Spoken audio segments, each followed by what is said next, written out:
Assalamualaikum warahmatullahi wabarakatuh. Guys, dimanapun teman-teman berada, semoga teman-teman sentiasa sehat selalu dan urusan teman-teman dipermudahkan oleh Allah SWT. Jadi guys, kita lihat di sini bagaimana dikatakan hinggakan Malaysia sampai terkejut bagaimana bisa timnas Indonesia datangkan Tom Hey, gelandang super genius. Itulah kita lihat ya.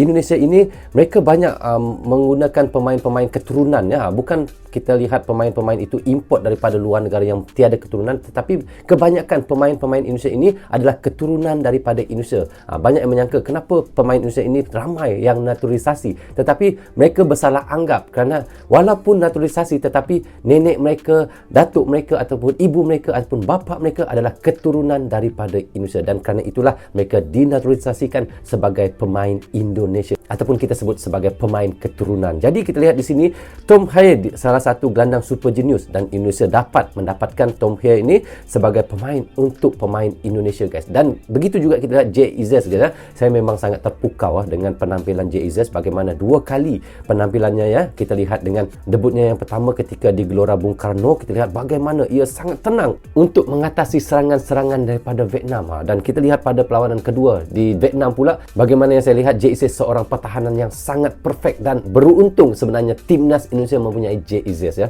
kerana ia adalah seorang pemain yang begitu semangat tinggi dan berkeyakinan serta berdisiplin. Itu yang saya lihat pada Jay Izzez guys. Jadi guys, di sini kita mahu mereaksikan satu video daripada channel Kilas Bola yang mana katanya Malaysia sampai terkejut bagaimana bisa timnas Indonesia datangkan Tom Hey, gelandang super genius. Jadi guys, tanpa basa-basi, ayo kita sama-sama simak video ini. Mari. Rozul Channel. Ketua Jurulatih Harimau Malaya kecewa kesalahan itu disuarakan Kin Pan Gon sesama Presiden Persatuan Bola Sepak Malaysia FAM, Datuk Hamidin Muhammad Amin. Ya, seperti yang diketahui, skuad timnas Indonesia saat menjamu Vietnam terbilang sangat mewah dengan dihiasi para pemain abroad yang tentunya berkualitas.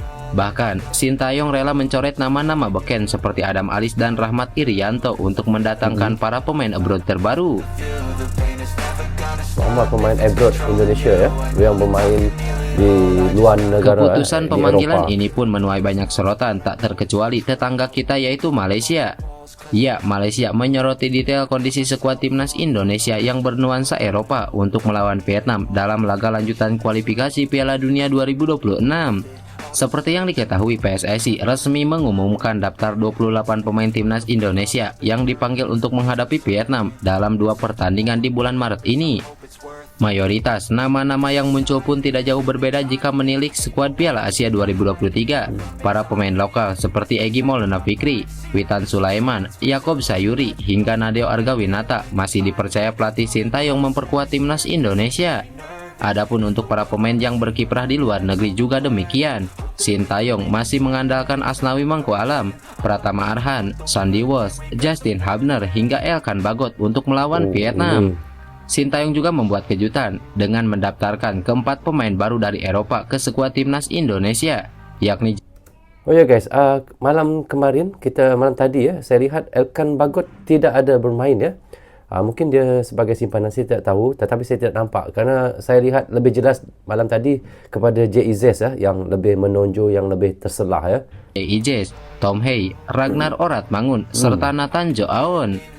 Khusus untuk Jay, dia sudah bisa memperkuat timnas Indonesia karena telah resmi menjadi warga negara Indonesia pada 28 Desember 2023 lalu. Adapun Tom, Ragnar, dan Nathan masih akan menyelesaikan proses naturalisasi. Rencananya, ketiga pemain itu plus Martin Paes bakal diambil sumpah sebagai WNI pada 12 Maret mendatang.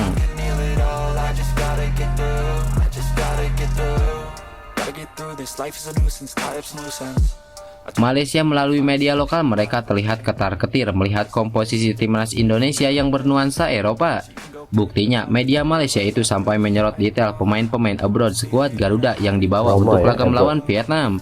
Media Malaysia Makan Bola pun sampai fokus terhadap nama-nama baru pemain naturalisasi timnas Indonesia dalam tajuk pemberitaannya, alih-alih menyinggung soal pemain naturalisasi skuad Harimau Malaya.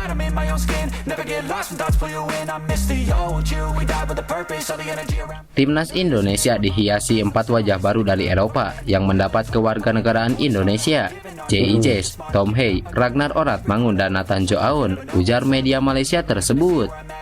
Ya, kalau kita lihat di sini memang kalau pemain-pemain yang berdarah kacukan ya, Indonesia ini bukan pemain naturalisasi. Boleh kita katakan berdarah kacukan lah, tetapi dah dinaturalisasi ya. Kerana kita tahu mereka, ibu mereka, bapa mereka ataupun nenek mereka adalah keturunan Indonesia ya. Kebanyakan kita lihat mereka bermain di Eropah ya. Tiada yang bermain di liga tempatan ya, tiada yang bermain di, mungkin ada satu ataupun dua, itu saya tidak pasti, tetapi kita lihat kebanyakan pemain-pemain yang dinaturalisasi oleh Indonesia itu adalah banyak pemain-pemain yang bermain di luar Eropah, bermain liga-liga Eropah ya. Jadi di situ memang ramai pemain abroad Indonesia ini. Itu yang membuatkan Indonesia sekarang ini, timnas Indonesia ini memang lain daripada dulu ya. Kalau kita lihat dulu berbeza, kalau sekarang ini memang luar biasa guys. Kita lihat memang kayak kita lihat pemain Indonesia ini kayak Eropah semua ya. Tapi aslinya mereka adalah keturunan Indonesia. Okey, kita lanjut ya. Bahkan kehadiran Tom Hey di timnas Indonesia yang paling disorot. Bagaimana tidak, Tom Hey merupakan pemain jempolan yang memutuskan untuk menghabiskan karir internasionalnya bersama timnas Indonesia. Kualitas Tom Hey sudah tak perlu diragukan lagi. Selain pengalaman yang mumpuni, Tom juga merupakan pemain yang punya jiwa kepemimpinan yang baik. Hal itulah yang mungkin mendasari Sintayong untuk mendatangkannya. Bahkan, jika Tom Hey tak memutuskan untuk berganti kewarganegaraan, hanya masalah waktu bagi dia untuk dipanggil timnas Belanda. Tom Hey merupakan gelandang yang kreatif, tidak banyak berlari namun pintar mencari ruang. Bahkan dia sendiri sampai dijuluki The Professor oleh fans Belanda. Tentu julukan itu muncul bukan karena pelengkap semata, namun karena kualitas yang dia punya. Jadi beruntung bagi Indonesia memiliki sosok seperti Tom Hey. Itu yang kita lihat ya. Kalau kita lihat Ronaldo sendiri, pemain nombor 1 dunia, bagaimana dia kurang kita lihat dia berlari, tetapi dia banyak mencari peluang ya. Itu yang dilakukan oleh pemain daripada Indonesia ini, iaitu Tom Hey ini ya. Mereka pandai mencari ruang untuk mendapatkan bola. Mereka tidak berlari melulu, lari laju ya, ataupun untuk merebut bola, itu tidak. Tetapi mereka pandai mencari peluang. Itulah yang kita lihat Tom Hey ini, yang apa yang kelebihan yang ia ada ya. Sebelum mendatangkan gelandang Tom Hey, timnas Indonesia sebenarnya sempat lebih dulu mendekati pemain yang sangat luar biasa. Ya, dia adalah Tijani Raiders. Baru-baru ini Tijani Raiders mendapat sorotan berkat tampil apik dan jadi sensasi di kompetisi Eropa. Sebagai informasi, Tijani Raiders merupakan gelandang kelahiran Joule, Belanda yang memiliki garis keturunan dari Maluku. Berkat performanya yang apik di Liga Belanda kala itu, membuat Tijani Raiders masuk dalam daftar calon naturalisasi timnas Indonesia pada awal 2022 lalu. Bahkan Tijani Raiders jadi pemain yang diminta secara langsung oleh pelatih Sintayong agar bisa memperkuat skuad Garuda. Ya, Sintayong memang tak salah pilih. Akan tetapi, proses naturalisasi Tijani Raiders tidak berjalan lantaran sang pemain menolak tawaran untuk membela timnas Indonesia. Usai menolak panggilan timnas Indonesia, kini karir Tijani Raiders terbilang lumayan apik dengan tampil gemilang bersama raksasa Liga Italia AC Milan. Didatangkan pada awal musim lalu, pemain 25 tahun ini mampu mencatatkan 36 penampilan dengan torehan 3 gol serta 3 assist di semua ajang. Termasuk 1 gol cantik dari jarak jauh ke gawang Slavia pada gelaran Liga Eropa beberapa waktu lalu. Bahkan performa apiknya tersebut dapat sorotan dari media Belanda, ESPN Nederland, dan menyebut Tijani Raiders sebagai pemain spesialis gol jarak jauh. Berkat gol yang dicetak Tijani Raiders turut membantu AC Milan raih kemenangan telak 4-2 di leg pertama babak 16 besar Liga Eropa. Dengan hasil tersebut, AC Milan dan Tijani Raiders berpotensi besar untuk lolos ke babak perempat final Liga Eropa musim ini. Dia memang gol jarak jauh aja ya. Seperti yang diketahui, timnas Indonesia akan menjalani 2 laga di bulan Maret ini, yakni melawan Vietnam di ajang kualifikasi Piala Dunia. Pertandingan pertama, timnas Indonesia akan menjadi tuan rumah terlebih dahulu yang digelar di Stadion Gelora Bung Karno. Sementara pertandingan kedua, Vietnam selaku tuan rumah akan menjamu timnas Indonesia di Stadion Maidin. Jika timnas Indonesia berhasil meraih 3 poin di 2 laga tersebut, maka ranking FIFA Garuda akan melesat naik ke posisi 135 dengan raihan 1103,4 poin. Karena jika timnas Indonesia menang dalam satu laga, akan mendapatkan 15,37 poin. Sehingga jika mendapatkan 2 kali kemenangan, Garuda akan memperoleh 30,74 poin. Saat ini timnas Indonesia berada di peringkat 142 dengan mengumpulkan 1072,66 poin. Tambahan 30,74 poin akan membuat Garuda berpotensi naik 7 tingkat. Namun dengan catatan, negara-negara yang di atas Indonesia harus mendapatkan hasil buruk di FIFA Matchday. Contoh negara Filipina, The Ajkal masih berada di atas Indonesia, yakni di posisi ke-139 ranking FIFA. Keuntungan buat Indonesia, Filipina akan menghadapi lawan kuat di bulan Maret ini dalam lanjutan kualifikasi Piala Dunia 2026 zona Asia, yakni bersua dengan Irak. Begitu juga dengan Turkmenistan yang saat ini berada di posisi ke-141.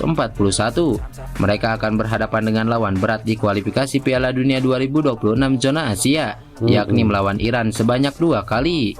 Selain itu, Indonesia diuntungkan dengan skuad Vietnam yang memiliki banyak masalah jelang laga menghadapi Garuda. Dan di pertemuan terakhir, Garuda mampu mengalahkan Vietnam di ajang Piala Asia 2023. Ditambah skuad Indonesia saat ini memiliki pemain yang cukup mumpuni dari sebelumnya. Sebanyak 13 pemain abroad menambah kekuatan baru buat timnas Indonesia. Dari 13 pemain abroad itu, 4 diantaranya adalah penggawa baru timnas Indonesia, yakni Tom Hey, Ragnar Oratmangun, Jay Izes, dan Nathan Joaon. Mereka diharapkan dapat membantu daya gedor Garuda di kualifikasi Piala Dunia, khususnya saat melawan Vietnam nanti. Melihat skuad timnas Indonesia yang cukup mewah, apakah sang Garuda bisa terbang tinggi? Menarik untuk ditunggu. Oke guys, kita sudah pun reaction tadi bagaimana ya kita lihat banyak pemain-pemain Indonesia yang kita lihat yang abroad, yang bermain di Eropah, walaupun mereka ini sebagai naturalisasi seperti yang saya katakan tadi, tetapi mereka adalah keturunan daripada Indonesia, mungkin daripada nenek mereka, datuk mereka, moyang mereka, ibu mereka ataupun bapa mereka berketurunan Indonesia. Jadi mereka dinaturalisasikan sebagai pemain keturunan untuk Indonesia guys. Jadi apa yang saya lihat di sini, perbezaan antara Indonesia dengan Malaysia ini, kalau Malaysia banyak pemain keturunannya ataupun naturalisasinya adalah pemain-pemain daripada Liga Malaysia sendiri. Kalau kita lihat daripada JDT, daripada Kuala Lumpur, daripada Selangor, tetapi berbeza ya daripada Indonesia ini, mereka banyak pemain-pemain naturalisasi mereka ataupun pemain keturunan mereka adalah abroad, bermain di Eropah, bermain Liga AC Milan seperti kita lihat, dan kita lihat seperti Jay Izes ya, bermain daripada Liga-Liga Eropah, bukan daripada pemain daripada Liga-Liga 1 Indonesia sendiri, tidak, mereka ambil daripada pemain Eropah sendiri dan diambil sebagai pemain Indonesia, timnas Indonesia. Jadi di situ kita lihat skillnya sangat berbeza dan di situlah kita lihat kehebatan mereka sangat berbeza sekali.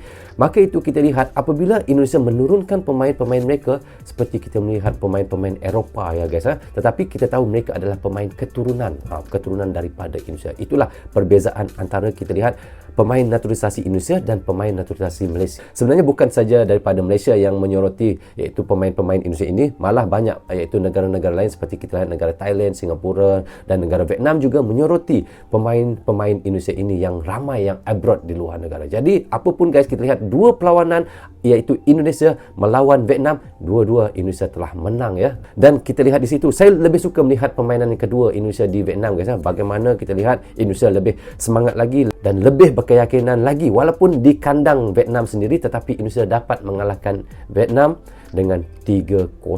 Memang sangat besar sekali iaitu kemenangan Indonesia di Vietnam guys. Apapun saya ucapkan tahniah kepada Indonesia, dan kita lihat lagi nanti Indonesia ada dua perlawanan lagi iaitu bertemu dengan Iraq dan bertemu dengan Filipina. Apapun kita doakan mudah-mudahan Indonesia dapat mengalahkan Iraq dan mengalahkan Filipina, dan secara otomatisnya juga Indonesia akan layak ke Piala Asia dan layak untuk keputaran yang ketiga. Dan sama-sama juga kita berdoa guys untuk Harimau Melaya agar dapat untuk mengalahkan iaitu Kyrgyzstan dan juga Chinese Taipei pada dua perlawanan lagi pada bulan Juni ini. Sama-sama kita doakan mudah-mudahan antara timnas Indonesia dan juga timnas Malaysia dapat untuk keputaran ketiga. Amin ya rabbal alamin. Jadi guys, rasanya sampai di sini saja untuk reaction kita kali ini. Apapun saya ucapkan terima kasih kepada anda yang sentiasa mendukung Brozu Channel daripada dulu sehingga sekarang. Dan bagi teman-teman yang baru saja hadir, jangan lupa klik butang subscribe dan klik tombol lonceng tanda dukungan teman-teman kepada Brozu Channel. Yang baik semuanya datang daripada Allah SWT, yang salah dan silap datangnya daripada saya sendiri. Assalamualaikum. Bye bye.